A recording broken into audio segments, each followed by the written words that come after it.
bien orgulloso en presentar a Raúl Colón. Mi nombre es Juan Falcón, los que no me conocen, director y fundador de la Biblioteca Latina. Raúl va a explicar de sus libros. Él ha escrito más de 30 libros. Él es reconocido en diferentes elementos, específicamente en Nueva York. Tiene ciertos títulos que le premiaron. Estoy bien orgulloso. Gracias a Focus Springfield. Focus Springfield, thank you for being here with us tonight. Yesenia, always a pleasure. Courtney, thank you very much for allowing us to have the opportunity to meet Mr. Raúl Colón. And again, welcome. Make yourself comfortable, and let me introduce you to Mr. Raúl Colón. Muchas gracias. Thank you very much. Okay, so like was mentioned here, I am an illustrator, and I've illustrated many picture books. I've only written like 3. Mostly the others have been manuscripts that were sent, so you illustrate what other people wrote. So we have a display of them here. But I'm going to talk a little bit about how I got started. Voy a hablar un poco de cómo yo comencé, ¿no? Y lo primero que puedo decirles es que yo comencé cuando el cerebro mío empezó a pensar, ¿no? Cuando me di cuenta que tengo pensamiento. When I realized I had consciousness, that's when I started drawing. That's when I started. Because all I remember is that I was a little child at home with a piece of paper drawing on the floor of my apartment. And this was in Manhattan, in New York, when I first started. So that's the first image I have of myself. And I was probably drawing, probably 4 years old, maybe 4. And from then on, I just remember that I always drew. So when I went to school, you go to art class, all that stuff, I drew like you did, the children here do. I did art all the time, right? You take art, right, in school? They make you do some art. So there you go. I did that too. And I was always drawing. Siempre estuve dibujando, aprendí a hacer el trabajo porque todo lo que yo veía lo dibujaba. Everything I saw I would draw if it interested me, right? So that's how it went. But when I could read, and that was relatively soon, I have to thank my mom and my father, because at home, when I started going to school in New York, cuando fui a la escuela en Nueva York, tengo que darle gracias a mis padres. Mi mamá se dio cuenta que estaba aprendiendo inglés, ¿no? Y el español se estaba quedando atrás. Y entonces me obligó porque yo no era voluntario. Vamos a leer en español también. Y sacaba la Biblia y tenía yo que estudiar la Biblia con mi mamá en español. So I was learning Spanish at home, and I was in school learning English. So I learned both languages at the same time, which was a great thing. So I can read and write in English and Spanish. By the time I was 7 years old, 8 years old, I could read and write both languages. And thanks to my mom and the many fights we had when I don't want to do it. And I wanted to watch TV. But that was a good thing that the only things I could do at that time? There were no video games. Oh my God. That's tough. What a tough life. We only had TV and a few channels in it, right? Solamente tenía televisión, no habían videos. What do you think I spent my time doing when I got sick? Because I used to get sick a lot. I couldn't go to school. What do you think I did all the time? Watch TV. And what else do I like to do? What do I like to do? Draw. That's right. I was drawing all the time.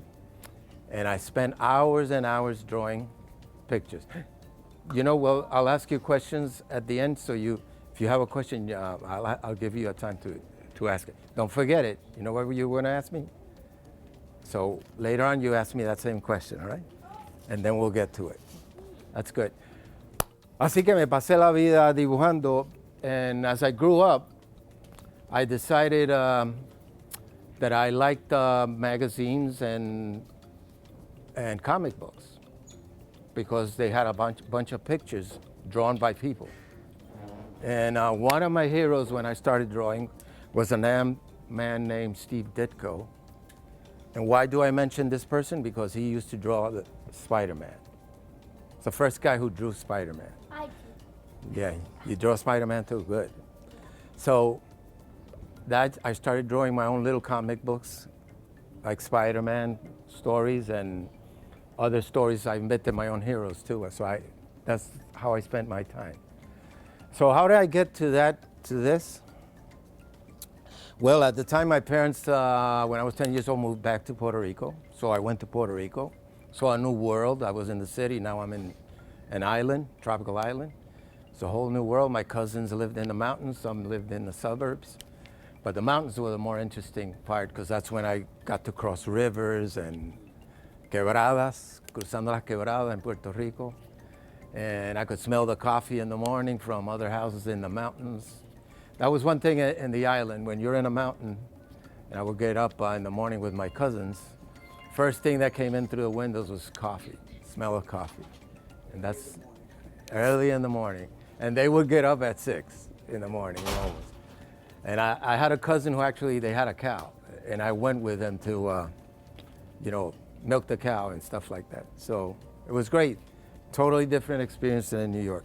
So all that informed my head and gave me ideas, and I kept drawing. Dibujaba todo el tiempo, aún cuando fui a Puerto Rico, y aprendí cómo se vivía la vida allá. But at one point I decided to follow my career, and when I was in high school in Caguas, Puerto Rico, there was a course to teach me commercial art. En Caguas había un curso cuando yo estaba en la escuela superior. It taught me how to arte comercial. Me enseñaba arte comercial, lo tomé y ahí fue que empezó entonces la carrera. Porque después terminé trabajando en un colegio, el Colegio Universitario del Turabo, en Puerto Rico también, en Gurabo. Y después de eso me mudé otra vez a los Estados Unidos, a la Florida, y allí conseguí un trabajo porque ya había trabajado en un colegio. En las artes gráficas. Conseguí un trabajo en la Florida, en Fort Lauderdale, donde enseñaban, había educación y usaban la televisión y los medios audiovisuales para enseñar. So I studied in Florida a lot because I got a job working in an audiovisual graphics department, and I learned a lot there. So from there I came back to New York, because I wanted to be an illustrator, and I started sending things out to the New York Times and places like that. I had a portfolio, tenía un portafolio con mi trabajo cuando volví a Nueva York, y busqué trabajo con el New York Times y otros magazines y revistas, y empezó mi carrera. Y de ahí, after I started making pictures for magazines and in New York Times and places like that, and other businesses. So here's what happened. One day I got a call and somebody told me, Mr. Colón, have you ever illustrated a picture book, right? So I got an offer for a picture book. And I have been doing work for the New York Times. Like I said, I did album covers, did all kinds of stuff like that. But I had never done a picture book, and they asked me to do one, and they sent me a story. And this is an editor at Simon & Schuster, one of the big companies that publishes books. And that's when I did my first book. And I'm going to show you, because I actually brought the book that I illustrated first time ever, after I had been illustrating magazines and other jobs. And it was titled Always My Dad. This is the first book. And it was a story about an African-American family whose this little girl could only see her dad in the summer when he came to the farms to visit. And I gladly say that for this book, this illustration made it into the Society of Illustrators in New York, and it won a silver medal. So for my first book, I got a silver medal for one of my illustrations. After that happened, I started getting all these offers to do many more books. And that's how I started doing a lot more picture books. But I used to do all kinds of stuff, like I said. Here's an example of some of the work I used to do. This is an album cover for Luther Vandross, who's a singer in the 19th. So I did the album cover for his greatest hits. And that's one of the things I did. Also, if you notice here, there's a little picture, and you only see half of it. But I did a mural for the subway stations in New York. And I included some Latino figures in it because the neighborhood had a lot of people from Dominican Republic and other Latinos in it. So they let me do what I wanted, and they approved it, and I did a mural that way also. So this is where I got into all these books. This is the way I did it, and this is how I learned to put pictures together with manuscripts. So this is one of the latest book I worked on, El Manicero. This is in Spanish, and we have the version in English also. So that's also happened. He hecho libros que son en español y también en inglés. Right? So aquí estamos, ¿no? Manicero en español, Peanut Man in English. Right? There's two. One's in Spanish and one's in English. Yeah, I read that there are books that are printed in many different languages. Yes. I have books that have been printed in Chinese, and I say Chinese, it could be they have 20 dialects. So I don't know which one exactly it is. But they've published it in different.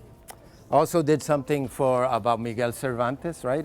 And they published this in English and Spanish. Miguel Cervantes, La vida de él cuando niño. Y como notan, la autora es Margarita Engel. Ella es cubana. And escribió sobre Miguel Cervantes. So this is also in English and Spanish, is another of the books. Gabriel Garcia Marquez, I did it. Another book, Spanish and English also, Gabito, about his life as a child. And he's another writer that imagined a lot of stuff that were great to illustrate. So I have fun with this book. As you can see, it had interesting images, and that's what I drew. So all these kinds of images. Because Gabriel Garcia is very illustrative in his writing, so it makes it easy for me to illustrate illustrations. So this is another interesting book I did. Jose Born to Dance is about a dancer peruano del Perú. En español también hicieron el libro. So I've had quite a few books that have been printed in English and Spanish. Not all the books, no todos los libros son impresos en inglés y en español, pero yo he tenido bastantes libros que han sido en inglés y en español. So, you're going to ask me, okay, so you've done all these books. How do you put a book together? ¿Cómo hace un libro de estos? ¿Cómo procedemos cuando hacemos el libro? You have an idea? What do you think we do? Don't you go to the publishing company, like to help out with formatting? Okay, kinda. She mentioned, your name again, I forgot. Harry Ann mentioned, yes, that you go to the publishing company and they help you with the format of the book. But in reality, like I said, they call me, right? They offer me the jobs. And they always do this. They send me the manuscript. Me envían un manuscrito. Si me gusta el manuscrito, entonces yo le digo que lo voy a hacer. Y entonces es que empezamos el proceso del libro. Y aquí tenemos una idea de cómo se puede hacer el libro. Yo no sé si tenemos a draw. Do we have draw somewhere? Okay. Okay, I see it right here. Okay, so this is the way a book starts. I draw the ideas, I read the manuscript, leo el manuscrito, ¿no? Empiezan las ideas, I start thinking the ideas, and when I start thinking the ideas, I start drawing them down. See, for this book, I drew this first, because I kind of thought of a cover like this. And it's, what do you see there? Can you tell what it is? A rhino. What's happening here with the kid? Rhino's no, the kid's drawing.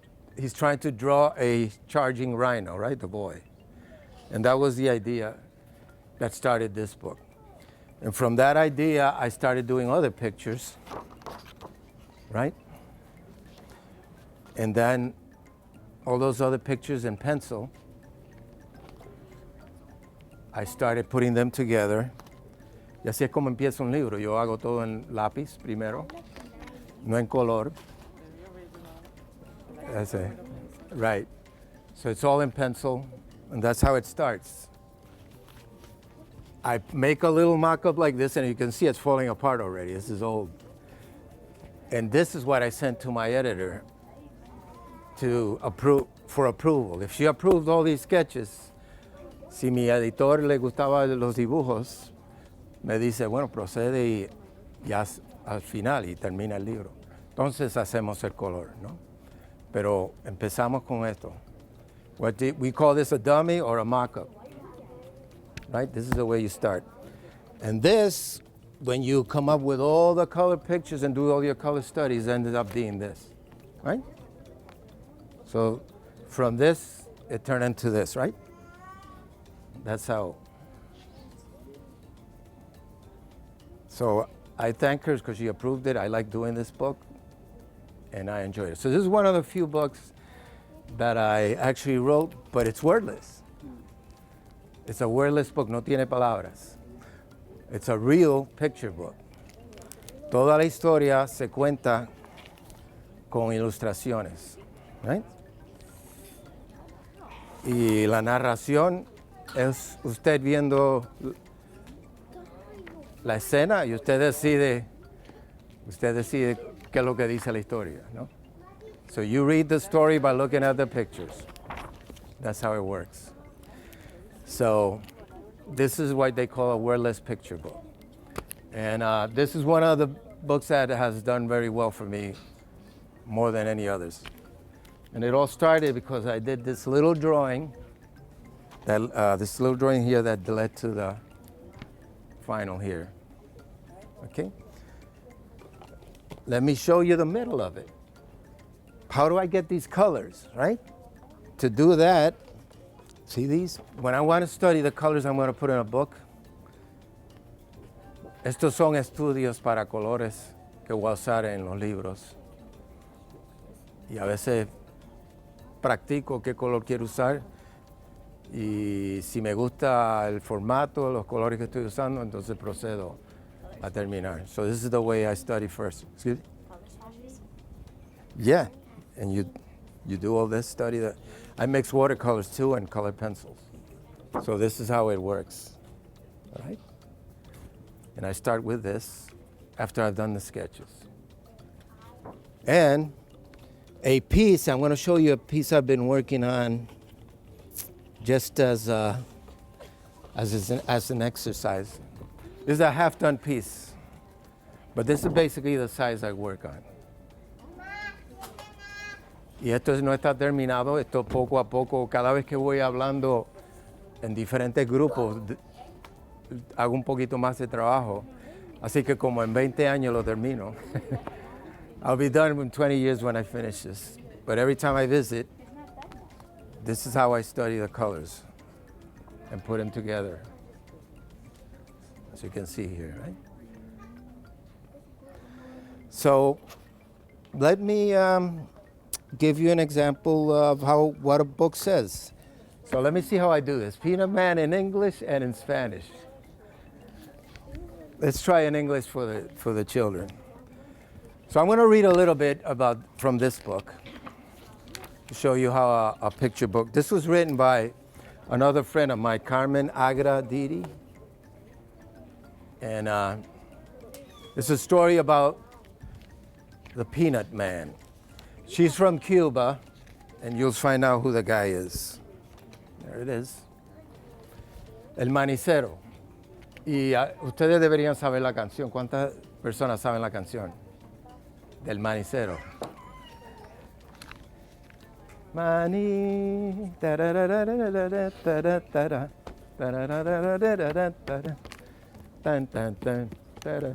right? El Manicero. Es una canción cubana y de donde ella vivía. So aquí está Maní, Maní. And I'll say it in English. I guess in English people would say Mané or Manai, Manai, right? They wouldn't know what it is. But Maní, Maní, right? We know what it is.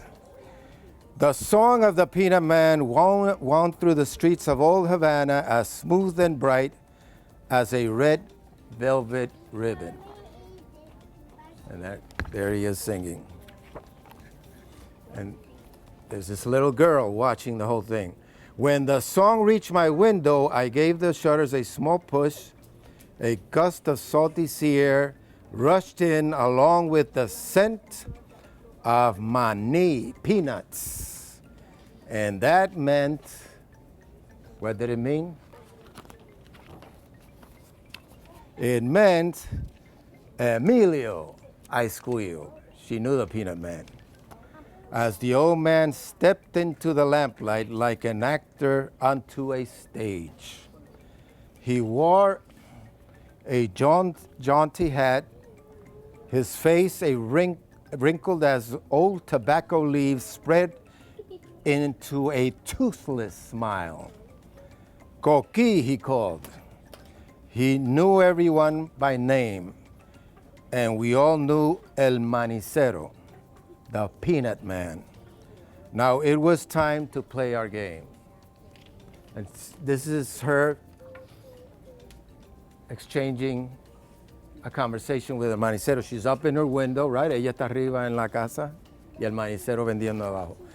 Eventually the story leads to the fact, and I'm going to jump to it, that when she moves to the States with her parents, fleeing Fidel's Cuba, right? Fidel Castro. They end up she goes to the ballpark with her father, the Atlanta Braves. She lives in Georgia, so she goes to a ballpark with her dad to see the Atlanta Braves play. And when she gets there, she hears this, peanuts, peanuts. And she had left her home, and all of a sudden she hears somebody saying peanuts, like mani. And she thinks it's El Manicero. But who is it? The vendor in the ballpark. And what happens is, all this brings her back to her childhood in Cuba. El Manicero and the Peanut Man at the ballpark connect everything together. And at the end of the story, she just remembers the new Manicero, Peanut Man, at the baseball park. But at the same time, after she has an exchange with him, which she used to do with her old Manicero friend, Emilio, she's back in Cuba. Her memory returns to Cuba. And that's what the story of El Manicero says. So it's something that happened in actuality to the writer, Margarita Engel. And that's why it was fun to illustrate this book. And again, it's another Latin American story, an American story, everything mixed in together. Baseball, Cuba, y la imaginación de una niña recordando sus días en Cuba. So that's what we did for this book. So all of this informs what I do, and all of this is what led me to do all these books. This is a book on immigration, La Luz para Todos. Again, we have the Spanish version here, right? And we have an English version also. Let's see if I get immigrants, huh? This is what this country is about, immigrants. And who gives us the light? ¿De dónde viene la luz para todo? Statue of Liberty. And that's what it's, huh? I lived. Yes, when I was a kid, I saw, when you could climb all the way to the top, I did that. And then my dear brother, after many years, made me go back because I hadn't gone in years. And said, I want to go to the Statue of Liberty. So I went back to the statue and saw it again. Now there's one picture here where the statue is doing its thing. Let's see if I have it. There it is. So that's what the Statue of Liberty stands for, right? Gives the light for everybody. And that includes immigrants. And I know some people say that some are illegal, but in reality, there's no illegal human beings. That's not a thing. Nobody's illegal if you're a human being. Okay? You may be undocumented, but you're not illegal. And that's Statue of Liberty represents. That's right. So this is another interesting book I did. So that's my career in the picture book business. And that's how a guy from Puerto Rico, kid from Puerto Rico, ended up working with the publishing houses of New York and doing all this kind of work. Here are some of the privileges I had, algunas de las cosas que pude hacer. Como dije, hice un mural para la estación, una de las estaciones de subway en Nueva York. Y es 18 pies por 18 pies, es bastante grande. Y también tuve el privilegio de hacer un libro con Jill Biden, Dr. Jill Biden, la esposa del expresidente. So as you can see, you go down the stairs, there's a big wall. And as you can see, I mixed race. The truth is, that would be maybe my mom and my dad. My mom looked like she was from Italy, and my dad had this African-American, strongman, Latino look. So it's a mix. And somewhere in there, by the way, one of my last names is Agrinzoni, so I have some Italian somewhere in there mixed in. So that's what immigrants are. We are from everywhere, and that's how it works. So I had that privilege. I worked with Jill Biden. And what else have I done? I've been able to travel to different places because of that. And I've been able to talk to a lot of children, like the young folks here and you. He tenido el privilegio de hablar con personas como ustedes. Aunque haya estado con la First Lady, ¿verdad?, del país, todavía me interesa hablar con la gente común que yo conozco, la comunidad. Me interesa mucho más que nombres grandes. So, por eso fue un privilegio venir aquí a hablar. Así que esa es la historia de cómo yo comencé y cómo todavía estoy haciendo libros. Y cuando regrese ahora a mi casa, when I get back home, I got a lot more work to do. So right now I should be at home working. I'm here. But that's the life of the illustrator. I work on my own, trabajo solo. Y yo soy el dueño, sí. And, you know, that's exactly right. El ilustrador pasa el tiempo solo. Su trabajo es solitario. Yo paso los días solo. Y me interesa que sea así, ¿no? Cuando salgo a visitar, ahí es cuando yo quiero expresar y hablar con la comunidad. So this is good for me, too, to come here. So es muy bien para mí. Muchas gracias por venir y quisiera saber si alguien tiene preguntas. Déjame ver si se acuerda. ¿Cuál es tu nombre again? Your name again? Isaac Lugo. Alex? Isaac. Okay, tú tenías una pregunta. You had a question? What was it?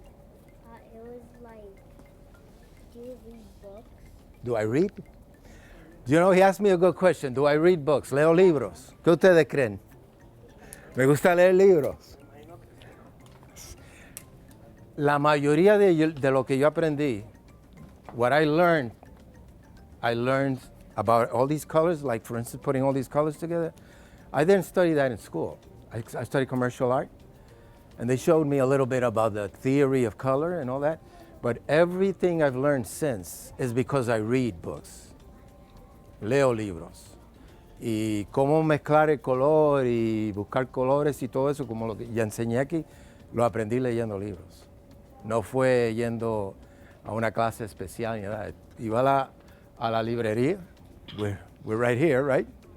Encontraba libros de arte y sacaba un libro, sacaba otro y seguía leyendo. Y los que más me interesaban, que yo pensaba, puedo aprender algo con este libro, eran los que yo me llevaba para mi casa, para estudiar. So reading books, yes, that's very important. A lot of people don't want you to be smart. They make fun of people who are smart. You know that, right? If you're smart, what do they call you? You're a nerd? Is that what they say? You're a nerd, love too much. A lot of people don't want us to be smart. So it's very important that we don't let that happen. It's important for us to read. Because the way you get really smart is if you read. If you don't read, somebody's going to come and fool you and steal from you. So it's always important to read, because people who sometimes don't read can become president and hurt the people who do read. So it's good that we get ready by learning to read. So that's it. All I can say is I'm glad I didn't get questions like, when I go to schools, the children ask me sometimes, smaller children, they go, how old are you? That's one. That's one. ¿Cuántos años usted tiene? And other kids tell me, are you rich? De rico, de rico. They've asked me that, and what kind of car I drive. I got that one too. What kind of car you drive? So those are the interesting questions I get. But I'm glad I was able to talk to all of you. And I hope you keep coming here and supporting the community and the children. So thanks for coming. Thank you. Thank you. Thanks. Gracias.